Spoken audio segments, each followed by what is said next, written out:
నమస్తే అండి నేను మీ అడ్వకేట్ గాయత్రి ఈ రోజు మనం రేవ్ పార్టీ ఎందుకు రేవ్ పార్టీస్ మనకి బ్యాన్ చేయబడుతున్నాయి ఎందుకు వాటి మీద అంత సీరియస్ గా యాక్షన్స్ తీసుకుంటున్నారు వాటి వల్ల మన సమాజానికి వచ్చే నష్టం ఏంటి వీటిలో కేసెస్ అనేవి ఎలా ఫైల్ చేస్తారు వాటి పనిష్మెంట్స్ ఏంటి మనము వీటి నుంచి ఎలా బయటపడాలి బెయిల్స్ వస్తాయా రావా ఇలాంటి విషయాల గురించి మనం తెలుసుకుందాము ఈ రేవ్ పార్టీ కల్చర్ జనరల్గా రేవ్ పార్టీస్ అనేవి రేవ్స్లో జరుగుతాయి అంటే towards the sea shore or towards the water bodies పక్కన కొంచెము బాగా మందు చిందు వనిత డ్రగ్స్ ఇలాంటివన్నీ ఇంగ్రీడియంట్స్ ఉండడం వల్ల అసలు ఈ పార్టీకి హైప్ ఇవేవి లేకపోతే బర్త్డే పార్టీ అయిపోతుంది కానీ ఇవన్నీ ఉండడం వల్ల ఈ పార్టీకి చాలా హైప్ అనేది వచ్చిందండి అన్ఫార్చునేట్లీ ప్రస్తుతం ఉన్న సమాజంలో మనము ఆనందంగా ఉండడం ఏంటి ఆర్ సంతోషంగా ఉండడం ఎంజాయ్ చేయడం అంటే ఏంటి అంటే మన యూత్కి చాలా బ్యాడ్ డెఫినేషన్ అనేది ఒకటి క్రియేట్ చేయబడిందండి అది ఫ్రెండ్స్ సర్కిల్ వల్ల కావచ్చు లేదా పేరెంట్స్ ఇచ్చిన అతి ఫ్రీడమ్ వల్ల కావచ్చు ఒక బ్యాడ్ థింగ్ అనేది వాళ్ళకి నేర్పబడింది ఏంటి అంటే ఎంజాయ్మెంట్ ఏం చేయాలి ఈరోజు నేను చాలా హ్యాపీగా ఉన్నాను ఏమన్నా ఎంజాయ్ చేయాలి పదరా బార్కెళ్ళో బీరేద్దాం ఫస్ట్ పాయింట్ తల్లిదండ్రుల దగ్గరే నేర్చుకుంటున్నారు ఇవన్నీ తల్లి అనకపోయినా తండ్రి అనే మ్యాక్సిమం అనొచ్చు ఇప్పుడు తల్లిలు కూడా తాగుతున్న కల్చర్ అనేది వస్తూ ఉంది సో ఫస్ట్ అక్కడ మనకి ఒక రాంగ్ సిగ్నల్ అనేది మనము చిల్డ్రన్కి కన్వే చేస్తూ ఉన్నాము సెకండ్ థింగ్ ఇది ఇంకో నెక్స్ట్ లెవెల్ ఆఫ్ ఎస్టసీ అనమాట సినిమాల ప్రభావం వల్ల సినిమాల్లో మనకి ఈ రొమాన్స్ ఇవి అనేవి ఒక పాలు పెరిగి వస్తుందండి టూ థింగ్స్ అనేవి సినిమాల వల్ల బాగా బ్యాడ్ ఎఫెక్ట్ పడుతుంది పిల్లల మీద ఒకటి the obscenes that are shown in the movie ఒకటి రెండు వైలెన్స్ విపరీతమైన వైలెన్స్ ఎంత వైలెన్స్ అంటే చంపుకోవడాలు నరుక్కోవడాలు బ్లడ్ అంతా కారిపోవడాలు ఇవే వాడు ఏమనుకుంటున్నాడు అంటే ఇవన్నీ మామూలుగా సమాజంలో పార్ట్ ఏమో అని అనుకుంటున్నారు పిల్లలు ఎందుకంటే చిన్నప్పటి నుంచి ఒక వ్యక్తి పెద్దయ్యాక ఏమవుతాడు అంటే చుట్టూ ఉన్నవి చూస్తూ చుట్టూ ఉన్న వాటి వల్ల ప్రభావితమయ్యి అదే అవుతాడు పెద్దయ్యాక సో ఇక్కడ మనం ఏం చూపిస్తున్నాం పిల్లలకి చాలా వైలెంట్ కంటెంట్ అబ్సీన్ కంటెంట్ దివి చూపిస్తున్నాం పోనీ మనమేమైనా గుళ్ళకి గోపురాలకి ఏమైనా తిప్పుతున్నామా చాగంటి గారి ప్రవచనాలు ఏమైనా పెట్టి వినిపిస్తున్నామా ఏం లేదు వాళ్ళకి టైం లేదు వీళ్ళకి టైం లేదు ఎవరికి టైం లేదు సో పిల్లలు ఏంటంటే ఒక నెగిటివిటీకి ఎక్కువగా అట్రాక్ట్ అవుతారండి అది పిల్లలనే కాదు ఎవరైనా సరే నెగిటివిటీకి చాలా ఫాస్ట్గా అట్రాక్ట్ అవుతారు ఈ నెగిటివిటీనే వాళ్ళు ఆనందం అనుకొని ఈ నెగిటివిటీనే ఎంజాయ్మెంట్ అనుకొని పెరుగుతూ ఉన్నారు ఈ క్రమంలో డ్రగ్స్ అనేవి వచ్చి చేరాయి ఏంటి డ్రగ్స్ అనేవి రకరకాల మత్తు పదార్థాలు కొకెయిన్ ఇంక ఇలాంటివి చాలా ఉన్నాయి మనకి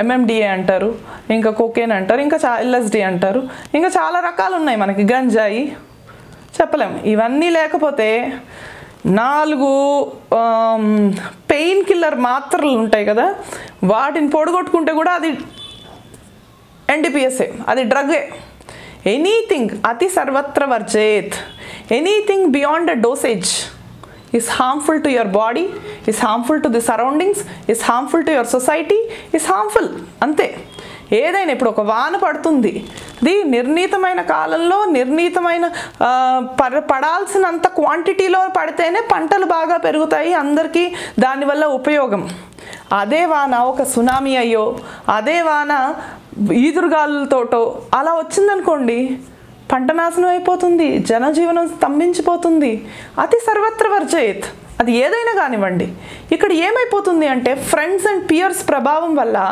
ఒక స్టేజ్లో ఆగిపోవాల్సింది ఆ స్టేజ్ని మించి యూసేజ్ అనేది జరుగుతూ ఉంది ఇప్పుడు పిల్లలకి మనకి యాక్చువల్లీ మన క్రూయల్ సమాజం అనే చెప్పాలి ఇది ఆల్రెడీ పంజాబ్ మొత్తం డ్రగ్సే ఇక మిగతా చాలా ప్లేసెస్లోకి కూడా డ్రగ్స్ అనేవి బాగా వచ్చేసాయి డ్రగ్ పెడ్లర్స్ అంటే డ్రగ్స్ని తీసుకొచ్చి అమ్మి వీళ్ళని చేసేవాళ్ళు అనమాట వాళ్ళని పెడ్లర్స్ అంటారు డ్రగ్ డిస్ట్రిబ్యూటర్స్ వాళ్ళు డిస్ట్రిబ్యూట్ చేస్తారు ఎలా చేస్తారంటే వాళ్ళకి కారణభూతమే ఈ పార్టీలు ఈ పార్టీలకి పిల్లల్ని అట్రాక్ట్ చేసి ఈ పార్టీస్లో పిల్లలకి ఒక పాష్ కల్చర్ అనే పేరు చెప్పి ఒక మన ఇండియానిటీని మన కల్చర్ని చంపేటువంటి ఒక పద్ధతినికి అలవాటు చేస్తున్నారు పిల్లల్ని.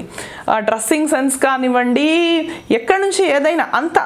సో మనది కానీ ఒక కల్చర్ని మనం అడాప్ట్ చేసుకునే ప్రక్రియలో మనం ఈ డ్రగ్స్కి, మందుకి, చిందుకి అన్నిటికీ బానిస అవుతూ ఉన్నాం. సో ఇది మనం ఏంటంటే పెద్దవాళ్ళు అన్నీ తెలిసే మానేరా బాబు మందు అంటే వినట్లేదు.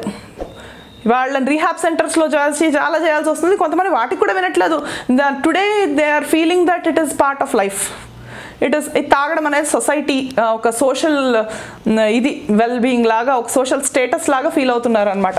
నువ్వు తాగవా అంటే పక్కనోడు ఫీల్ అయిపోతున్నాడు ముందు. సో ఇలా ఉన్న సిచ్యువేషన్లో ఏమైపోతుందంటే పిల్లలు చూసి అడాప్ట్ చేసి నేర్చుకుంటున్నారు. మెల్లగా ఒకదాంతో స్టార్ట్ అవుతుంది. అది స్టార్ట్ అయినప్పుడు కిక్ అనేది ఉంటుంది. ఇంకా నెక్స్ట్ ఏంటి, ఇంకొక ట్రై చేద్దాం, మెల్లగా డ్రగ్స్ దాకా వెళ్తూ ఉన్నారు. దీనివల్ల ముక్కుపచ్చలారిన పిల్లవాళ్ళు చదువుకొని వాళ్ళ భవిష్యత్తు పట్ల ఎంతో ఇష్టం కలిగి వాళ్ళు ఒక గొప్ప వ్యక్తులుగా తీర్చిదిద్దాల్సిన వాళ్ళని ఈ మత్తు అనే ఒక దాంట్లో పడి వాళ్ళు పోగొట్టుకుంటున్నారు వాళ్ళే. I last in my self అనే ఒక ఇది ఉంటుంది చూసారా, అది completely last. You should find your self, not lost in your self. Get lost in your self is not the solution for anything. You should find your self, that is the solution. So దీనివల్ల ఈ మత్తు అనేది బాగా increase అవ్వడం వల్ల rave parties అనేవి బాగా పిక్చర్లోకి వచ్చాయండి. రేవ్ పార్టీస్ అనే కాదు, మామూలుగా పబ్ కల్చర్లు కూడా బాగా, పబ్ కల్చర్ అంటే ఇప్పుడు ఈ డ్రగ్స్ అనేవి బాగా జరుగుతున్నాయి. దీనివల్ల ఏంటంటే 2 రకాలుగా సినారియోస్ ఫామ్ అవుతున్నాయండి.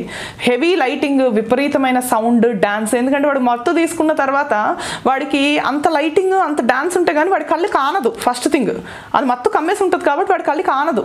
సో అందుకని హెవీ లైటింగ్, హెవీ సౌండ్, తర్వాత విపరీతమైన మంది మనుషులు అనమాట. నీ బాడీకి ఏం జరుగుతుందో నీకు తెలీదు. సో అంత మైకంలో ఉంటారు. దీన్నే ఒక ఆనందం అనుకొని, దీన్నే ఒక ఎంజాయ్మెంట్ అనుకునే ఒక రాంగ్ సమాజంలో మనం బతుకుతున్నాము. తల్లిదండ్రులు మీరు చాలా జాగ్రత్త తీసుకొని పిల్లలకి వాళ్ళు ఎలాంటి ఫ్రెండ్స్తో ఉంటున్నారు, ఎలాంటి ఎన్విరాన్మెంట్లో వాళ్ళు బ్రతుకుతూ ఉన్నారు, వాళ్ళు ఏం సోషల్ మీడియా ఏం వాడుతూ ఉన్నారు. ఫోన్ అండి, this is the reason for all the things. మనము సినిమాలు ప్రత్యేకంగా వెళ్ళి పిల్లలకు చూపించక్కర్లా, ఫోన్ ఇస్తే అరగంట చాలు, రీల్స్ అన్నీ వాళ్ళే చూసేస్తున్నారు. ఈ రోజున 5 సంవత్సరాల లోపు పిల్లలకి కూడా ఫోన్ ఆపరేట్ చేయడం పర్ఫెక్ట్గా తెలుసు. వాళ్ళ ఫాదర్, మదర్, అమ్మమ్మ, తాతకి ఎవరికి తెలీదు, అంత బాగా ఫోన్ ఆపరేట్ చేస్తున్నారు. సో రీల్స్ చూస్తారు. సో రీల్స్లో మనము కంటెంట్ని కంట్రోల్ చేయలేకపోతున్నాం. మనం రీల్స్లో కంటెంట్ని ఇప్పుడు ఏమైపోతుందంటే ఇంటర్టాకింగ్ మెకానిజం అనేది వచ్చేసింది. నేను మా హస్బెండ్, మా బాబు, మా ఇంట్లో ఉండే పెద్దవాళ్ళు ఎవరన్నా 4 ఉంటే 4 కంటెంట్ ఒకటే వైఫై సిగ్నల్ అయితే అంత మిక్సింగ్ అయిపోతుంది అనమాట కంటెంట్. సో ఆ కంటెంట్ అనేది పిల్లలకి ఇట్లా చూస్తున్నప్పుడు రీల్స్లో రిపీటెడ్గా వస్తూ ఉంటుంది. దీనివల్ల ఏమవుతుంది, వాళ్ళ వయసుకి మించినవి వాళ్ళు తెలుసుకుంటున్నారు. ఏబిసిడీలు నేర్చుకోవాల్సిన వయసులో వాళ్ళు అంతకు మించిన కంటెంట్ చూస్తున్నారు, అంతకు మించిన కంటెంట్ తెలుసుకుంటున్నారు. ఇప్పుడు ఇందాక చెప్పాను కదా, అతి సర్వత్ర వర్జేత్. తెలుసుకోవాల్సిన వయసులో తెలుసుకోవాల్సినంత తెలుసుకోవాలి. అంతకు మించి తెలుసుకొని అబ్బా నా కొడుకు నా కూతురు విపరీతమైన తెలివిగల వాళ్ళు అంటే అది కరెక్ట్ కాదు, అది అతి తెలివి యాక్చువల్గా. సో అంత అవసరం లేదు. దీనివల్ల ఏమవుతుంది, ఆర్గన్స్ డిఫరెన్సెస్, హార్మోన్స్ డిఫరెన్సెస్. ఎప్పుడో ఒక 10 సంవత్సరాల తర్వాత డెవలప్ అవ్వాల్సిన హార్మోన్స్ తొందరగా డెవలప్ అయిపోతున్నాయి. తీసుకున్న జంక్ ఫుడ్ ఉంది, జంక్ ఫుడ్ ఏమవుతుంది, తొందరగా హార్మోన్స్ని డెవలప్ చేసేస్తుంది. సో వీటి వల్ల పిల్లలకి వాళ్ళ ఎదుగుదల ఫాస్ట్గా ఉంటుంది, వాళ్ళ ఆలోచన పరిధి ఫాస్ట్గా ఉంటుంది, వైలెంట్ థాట్స్ అనేవి జనరేట్ అవుతున్నాయి. సో ఇవన్నీ మనము సామాజిక పరంగా చాలా చెప్పాను. But let me come back to the topic. Rave parties వల్ల మనకి న్యూసెన్స్ కేసులు పెడతారండి జనరల్గా. ఈ హెవీ లైటింగ్ వీటన్నిటి వల్ల న్యూసెన్స్ కేసు అనేది పెడతా ఉంటారు. అట్ ద సేమ్ టైం మనకి తాగడాలు, తోలడాలు న్యూసెన్స్ ఇదంతా. సో న్యూసెన్స్ కేసెస్ పెడతా ఉంటారు. అపార్ట్ ఫ్రమ్ దిస్ డ్రగ్స్ అనేవి మేజర్ పార్ట్ కాబట్టి మనకి డ్రగ్ కేసెస్ పెడతా ఉంటారు, NDPS యాక్ట్ కింద బుక్ చేస్తూ ఉంటారు. అందులో పెడ్లర్ అయితే పెడ్లర్ అని, డిస్ట్రిబ్యూటర్ అయితే డిస్ట్రిబ్యూటర్ అని, యూసేజ్ చేస్తే యూజర్ అని బుక్ చేస్తూ ఉంటారు. సో ఈ కేసుల నుంచి బయటపడడం కష్టం అండి మనకి. న్యూసెన్స్ కేసు అంటే అది ఒక రకం, కానీ NDPS కేసులు అనేవి చాలా సీరియస్ కేసుల కింద పరిగణిస్తాం మనము. వీటికి పనిష్మెంట్ కూడా చాలా తీవ్రంగా ఉంటుంది. అండ్ ఈ కేసుల నుంచి బయటపడడం కూడా కష్టం, బెయిల్ రావడం కూడా కష్టమే, నాన్ బెయిలబుల్ అఫెన్సెస్ ఇవన్నీ. సో ఇంత దూరం పోకుండా వీటికి పార్టీలకి 30-20 లక్షలు అంత హై అమౌంట్స్ పెడుతున్నారంటే మనం అర్థం చేసుకోవాలి ఏం జరుగుతుంది లోపల, అసలు ఎందుకు అంత హై అమౌంట్ పెడుతున్నాము. ప్రతిదానికి ఒక వర్త్ అనేది ఉంటుంది, ఒక వాల్యూ అనేది ఉంటుంది. అక్కడికి వెళ్తే ఏం జరిగితే ఏం పొందితే 30 లక్షలు కట్టాలి మనం అనేది ఆలోచించాలి. మనం 20 లక్షలు కట్టాలి. మనం పిల్లోడు అవసరానికి మించి అమౌంట్ అడుగుతున్నాడు అంటే ఎందుకు అనే క్వశ్చన్స్ ఖచ్చితంగా పేరెంట్ వేయాలండి. అప్పుడే వాళ్ళని కంట్రోల్ చేయడం అనేది జరుగుతుంది. ఉన్మాదులు అయిపోతున్నారు పిల్లలు కూడా. ఏంటంటే అడిగింది ఇవ్వకపోతే తీవ్రంగా కోపాద్రేకాలు, ఆవేశాలు అనేవి చూపించేస్తూ ఉన్నారు. తల్లి తండ్రి మీద చూపిస్తున్నామా అన్న విచక్షణ కూడా లేకుండా చూపిస్తూ ఉన్నారు. ఇదంతా కలికాలము ఏమో మరి, ఇదంతా నెక్స్ట్ లెవెల్ ఆఫ్ క్రూయాలిటీకి దారితీస్తుంది. కాబట్టి మనమే పేరెంట్స్గా పిల్లల పట్ల జాగ్రత్త వహించి ఫోన్లో ఏం చేస్తున్నారు, వాళ్ళు ఎవరిని కలుస్తున్నారు, ఏం చేస్తున్నారు, వాళ్ళ సోషల్ లైఫ్ ఎలా ఉంది, ఇలాంటివన్నీ మనం చూడాలండి. అండ్ ఫస్ట్ థింగ్ వాళ్ళకి ఏంటంటే ఎంజాయ్మెంట్ అనే దానికి డెఫినేషన్ అని కాదు, ఇది కాదు ఎంజాయ్మెంట్కి డెఫినేషన్ అని క్లియర్గా వాళ్ళకి చెప్పాలి మనం. సో తద్వారా మనము ఈ రేవ్ పార్టీలని వీటిల్ని అరికట్టుకొని మనము పిల్లలకి అటు పట్ల ఇంట్రెస్ట్ కలగకుండా మనం చూసుకోవాల్సిన బాధ్యత పేరెంట్స్తేనండి.